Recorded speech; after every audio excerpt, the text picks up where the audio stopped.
Hello everyone, myself Mohammed Saiful, grade 10 studying in Jnananga Central School. So I am before you to represent my economic activity regarding three sectors of Indian economy. So let me share some information about three sectors of economy. So now we are going to speak about the sectors of Indian economy. Mainly the sectors of economy are classified into three types: primary sector, secondary sector and tertiary sector. Primary sector, the economic activities which are connected with the extraction and production of natural resources, for example, agriculture, fishing, mining, etc., falls under primary sector. Secondary sector, the secondary sector covers activities in which natural products are changed into other forms through ways of manufacturing that we associate with the industrial activity. This sector is associated with the different kinds of industries, and so it is also called as industrial sector. Tertiary sector. A tertiary sector is a sector that transport and distributes goods to retailers or wholesalers. So here you can see the examples regarding three sector of economy. Primary sector. Under primary sector, agriculture, dairy, fishing, forestry. Secondary sector, manufacturing industries such as biscuits, cars, clothes. And tertiary sectors are nothing but the service sector. So now among these, I have chosen tertiary sector. Tertiary sector. The tertiary sector of the economy is the service industry. This sector provides services to the general population and to business. Activities associated with the sector include retail and wholesale, transportation and distribution, entertainment, restaurants, clerical services, media, tourism, insurance, banking, healthcare, and law. Why are services important? The tertiary or service sector consists of all the activities that do not directly produce tangible goods. They provide services to satisfy people's wants and needs. Some of these services are transport, trade, tourism, health, education, administration, cultural activities. In developed countries, this is the main sector.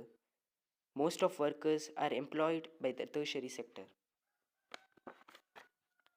You all know that I have chosen tertiary sector, so now I have decided to have an interview with the teacher.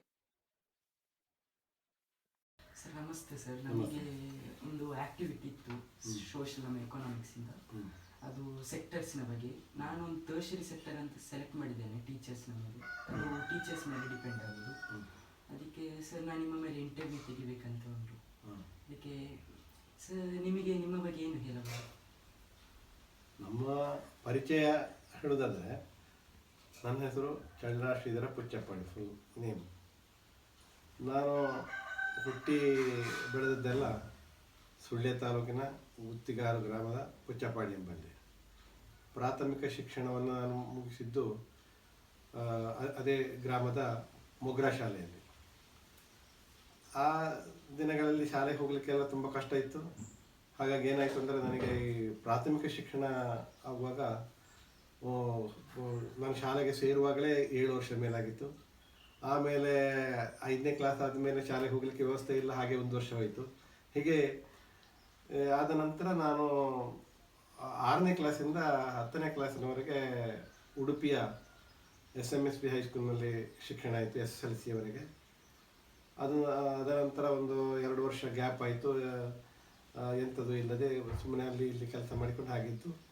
ನಂತರ 1977ರಿಂದ 79ರವರೆಗೆ ನಾನು ಶಿಕ್ಷಕ ತರಬೇತಿಯನ್ನು ಮಡಿಕೇರಿಯಲ್ಲಿ ಮುಗಿಸಿದೆ.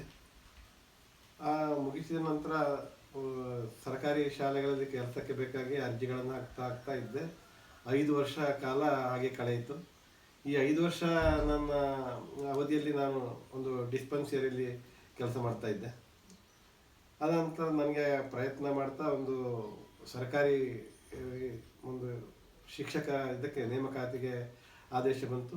ಹಾಗೆ 1985ರಲ್ಲಿ ನಾನು ಸಕಲೇಶ್ಪುರದ ಒಂದು ಹಳ್ಳಿಯಲ್ಲಿ ಕೆಲಸಕ್ಕೆ ಸೇರಿಕೊಂಡೆ. ಮತ್ತು ಅದರ ನಂತರ ನನ್ನ ವೃತ್ತಿ ಒಂದು 29 ವರ್ಷ ಈ ಒಂದು ಶಿಕ್ಷಕ ವೃತ್ತಿಯನ್ನು ಮಾಡ್ತಾ ಅದರಲ್ಲಿ ಒಂದು ತೃಪ್ತಿಯನ್ನು ಪಡೆದು ಈಗ ನಿವೃತ್ತಿ ಜೀವನವನ್ನು ನಾನು ಇದರಲ್ಲಿ ಇದ್ದೇನೆ ಈಗ. ಹೀಗೆ ನನ್ನ ಒಂದು ಪರಿಚಯ ಈಗ ಒಂದು. ಸರ್, ಬೋಧನಾ ಕ್ಷೇತ್ರವನ್ನು ಆಯ್ಕೆ ಮಾಡಲು ನಿಮ್ಮ ಮುಖ್ಯ ಶಕ್ತಿ ಯಾವುದು ಸರ್?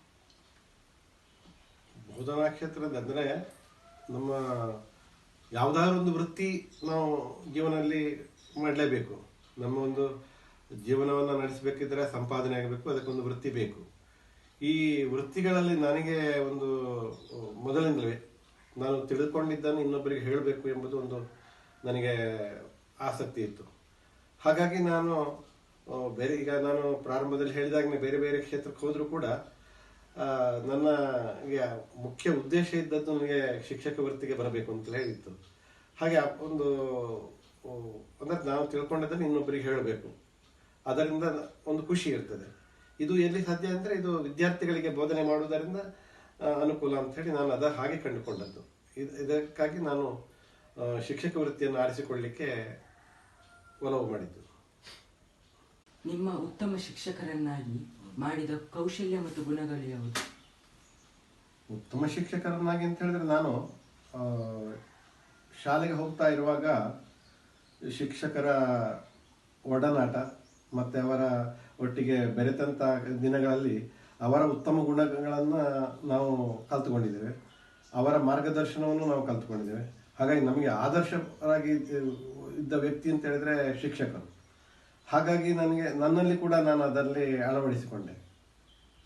ಅದನ್ನು ನನ್ನ ಜೀವನದಲ್ಲಿ ಅಳವಡಿಸಿಕೊಂಡದ್ದು ಮಾತ್ರ ಅಲ್ಲ, ನನ್ನ ವೃತ್ತಿಯಲ್ಲಿ ನಾನು ಅದನ್ನು ಬಳಸಿಕೊಂಡು ನಾನು ಹೆಚ್ಚಾಗಿ ಹಳ್ಳಿಯ ಶಾಲೆಗಳಲ್ಲಿ ಕೆಲಸ ಮಾಡಿದ್ದು.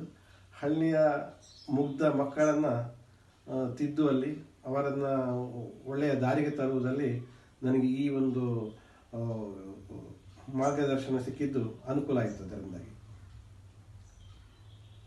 ನಿಮ್ಮ ಗುರಿಯನ್ನು ತಲುಪಲು ಸರ್ ನಿಮಗೆ ಯಾವುದಾದ್ರೂ ಕಷ್ಟವಿತ್ತ?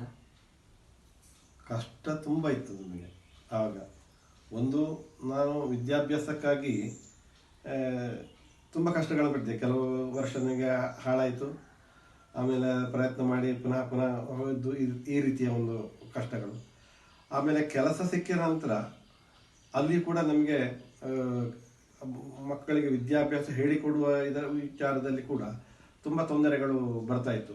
ಒಂದನೇದು, ಶಾಲೆಗೆ ಬೇಕಾದಂಥ ನಮಗೆ ಸಂಬಳಗಳು ಬರ್ತಿತ್ತು, ಆದರೆ ಶಾಲಾ ಅಭಿವೃದ್ಧಿಗೆ ಬೇಕಾದಂತಹ ಮಕ್ಕಳ ಕೌಶಲ್ಯಗಳನ್ನು ಹೆಚ್ಚಿಸಲಿಕ್ಕೆ ಬೇಕಾದಂತಹ ಆರ್ಥಿಕ ಸಹಾಯಗಳಿಗೆ ಕಷ್ಟ. ಅದಲ್ಲದೆ ಆ ಸಂದರ್ಭಗಳಲ್ಲಿ ನಾನು ಕೆಲಸ ಮಾಡ್ತಾ ಇರುವಂಥ ಸಂದರ್ಭಗಳಲ್ಲಿ ಹಳ್ಳಿಯ ಜನರ ಒಟ್ಟಿಗೆ ಅಂದರೆ ಸಾಮಾಜಿಕ ತೊಂದರೆಗಳು ಅದು ಇತ್ತು. ಅವರೊಡನೆ ಬೆರೆತು, ಅದು ಅಂದರೆ ಸ್ವಲ್ಪ ಅವಿದ್ಯಾವಂತರೊಡನೆ ಅವರ ಮಕ್ಕಳನ್ನು ವಿದ್ಯಾವಂತರನ್ನೇ ಮಾಡುವಾಗ ಕೆಲವೊಂದು ಸಂದರ್ಭಗಳಲ್ಲಿ ಘರ್ಷಣೆಗಳು ಇತ್ಯಾದಿಗಳು ಬರ್ತಾ ಇತ್ತು. ಮಕ್ಕಳು ಶಾಲೆಗೆ ಬಾರದಿದ್ದರೆ ಅವರನ್ನು ವಿಚಾರ ಮಾಡೋದು, ಆಗ ಬರುವಂಥ ಕೆಲವು ತೊಂದರೆಗಳು, ಇದನ್ನೆಲ್ಲ ನಾವು ಏನೋ ಒಂದು ತಾಳ್ಮೆಯಿಂದ ಅದನ್ನು ನಿಭಾಯಿಸಿಕೊಂಡು ಹೋಗಿದ್ದೇವೆ. ಆ ಘರ್ಷಣೆಗಳನ್ನೆಲ್ಲ ಒಂದು ಶಾಂತವಾದ ರೀತಿಯಲ್ಲಿ ತಗೊಂಡು ಹೋಗಿ ಆ ವೃತ್ತಿ ನನಗೆ ತೃಪ್ತಿಯನ್ನು ಕೊಟ್ಟಿದೆ. ಶಿಕ್ಷಕರಲ್ಲದೆ ಬೇರೆ ಯಾವುದಾದರೂ ಕನಸುಗಳನ್ನು ಹೊಂದಿದ್ದೀರಿ ಸರ್ ನೀವು? ಶಿಕ್ಷಕರಲ್ಲದೆ ಬಾಲ್ಯದಲ್ಲಿ ಬೇರೆ ಬೇರೆ ನಮಗೆ ಕನಸುಗಳಿರ್ತದೆ. ನಾವು ದೊಡ್ಡ ದೊಡ್ಡ ಆಫೀಸರ್ ಆಗಬೇಕು, ಅಥವಾ ಡಾಕ್ಟರ್ ಆಗಬೇಕು, ಅಥವಾ ಏನೋ ಹೀಗೆ ಇದಿರುತ್ತದೆ. ಆದರೆ ನಿಜ ಜೀವನಕ್ಕೆ ಬರುವಾಗ, ನಮ್ಮ ಒಂದು ಪ್ರಾಯಕ್ಕೆ ಬಂದು ನಾವು ಯಾವುದೋ ಆಗಬೇಕು ಅಂತ ಇದ್ದಾಗ ನಮಗೆ ಯಾವುದು ಜೀವನಕ್ಕೆ ಬೇಗ ಸಿಗ್ತದೆ ಅದಕ್ಕೆ ನಾವು ಹೊಂದಿಕೊಳ್ತೇವೆ. ಕಾರಣ ಏನಂದರೆ, ನಮಗೆ ಅದನ್ನು ಯೋಚನೆ ಮಾಡಿದ ಹಾಗೆ ಹೋಗಲಿಕ್ಕೆ ಆಗೋದಿಲ್ಲ. ಅಂದರೆ ನಮ್ಮ ಆರ್ಥಿಕ ಸ್ಥಿತಿ ಆಗಿದೆ. ಜೀವನಕ್ಕೆ ಯಾವುದಾದ್ರೂ ಒಂದು ವೃತ್ತಿಯನ್ನು ಹಿಡಿಲೇಬೇಕು. ಯಾವುದು ಆರ್ಥಿಕವಾಗಿ ಸುಲಭವಾಗಿ ನಮಗೆ ಅನುಕೂಲ ಆಗ್ತದೆ ಆ ವೃತ್ತಿಯನ್ನೇ ನಾವು ಹೆಚ್ಚು ಹೋಗ್ತೇವೆ. ಯಾಕಂದರೆ ಪರಿಸ್ಥಿತಿ ಆ ಹಂತಕ್ಕೆ ತಲುಪಿರುತ್ತದೆ. ಹಾಗಾಗಿ ಕನಸುಗಳು ಬೇರೆ ಬೇರೆ ಇತ್ತು. ಆದರೆ ನಮಗೆ ನಮ್ಮ ಅದು ಸಿಕ್ಕಿದಂತಹ ಒಂದು ವೃತ್ತಿ ಕೂಡ ನನಗೆ ಸಂತೋಷದಾಯಕ. ಅಂದರೆ ನನ್ನ ಯೋಚನೆಗೆ ಸರಿಯಾದ ಒಂದು ವೃತ್ತಿಯೂ ಕೂಡ ಸಿಕ್ಕಿತ್ತು. ಹಾಗಾಗಿ ಅದರಲ್ಲಿ ನಾನು ಅದೃಷ್ಟವಂತನಾಗಿದ್ದೇನೆ. ಅದರಲ್ಲಿ ನಾನು ಸಂತೋಷವನ್ನು ಕಂಡಿದ್ದೇನೆ, ತೃಪ್ತಿಯನ್ನು ಪಟ್ಟಿದ್ದೇನೆ. ನಿಮಗೆ ಕೆಲವು ಒಳ್ಳೆಯ ವಿಚಾರವನ್ನು ಸೂಚಿಸಬಹುದು? ಖಂಡಿತ. ಅಂದರೆ ಶಿಕ್ಷಕನಾದವನು ಒಳ್ಳೆಯ ನಡತೆ ಗುಣನಡತೆಯನ್ನು ಹೊಂದಿರಬೇಕು. ಅವನು ಯಾವಾಗಲೂ ಆದರ್ಶನಾಗಿರಬೇಕು. ಇನ್ನೊಬ್ಬರು ಅವನ ಆದರ್ಶವನ್ನು ನೋಡಿ ಅನುಕರಣೆ ಮಾಡಬೇಕು, ಆ ರೀತಿ ಇರಬೇಕು. ಮತ್ತು ಅವನು ಯಾವಾಗಲೂ ವಿದ್ಯಾರ್ಥಿಯಾಗಿ ಇರಬೇಕು. ಶಿಕ್ಷಕನಾದವನು ಯಾವಾಗಲೂ ವಿದ್ಯಾರ್ಥಿಯೂ ಆಗಿರಬೇಕು. ವಿದ್ಯೆಯನ್ನು ಪುಸ್ತಕ ಓದುವುದು ಮತ್ತು ಹೊಸ ವಿಷಯಗಳನ್ನು ತಿಳ್ಕೊಳ್ಳೋದು ಇದು ಅವನು ಮಾಡ್ತಾನೇ ಇರಬೇಕು. ಮತ್ತು ಅವನಿಗೆ ಕಲಿಸುವಂತಹ ಒಂದು ಗುಣ ಇರಲೇಬೇಕು. ಇದು ಶಿಕ್ಷಕನಿಗೆ ಇರಬೇಕಂತ ಅನಿಸುತ್ತೆ. ಸರ್, ನನಗೆ ಬಹಳ ಸಂತೋಷವಾಯಿತು ಸರ್ ನಿಮ್ಮೊಟ್ಟಿಗೆ ಇಂಟರ್ವ್ಯೂ ತೆಗೆದು. Thank you sir. ಆಗಲಿ, ಒಳ್ಳೆಯದಾಗಲಿ.